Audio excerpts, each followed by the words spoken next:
tell us a little bit about who we are. And so, you know, you're absolutely right, James. We don't need to validate that. But what we need to do is remind them of the problems that they're facing every day. And so on the inside of this, inside left panel, you'll see that it talks about what are the challenges they as a small business or small business owner are facing. And what are the legal challenges?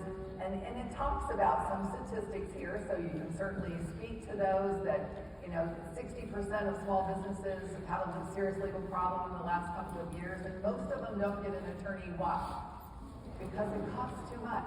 They don't know who to call. They're intimidated by the legal system. All the reasons that we're well aware of. But the reality is, they're going to try to navigate a very complex, serious situation by themselves if they don't have something, right? And what this goes on to say is that there's, you know, up to, you know, $7,500, just a little bit north of that the average business owner is spending on an annual basis. That's a lot of their margin is being given up to support the legal needs of their business.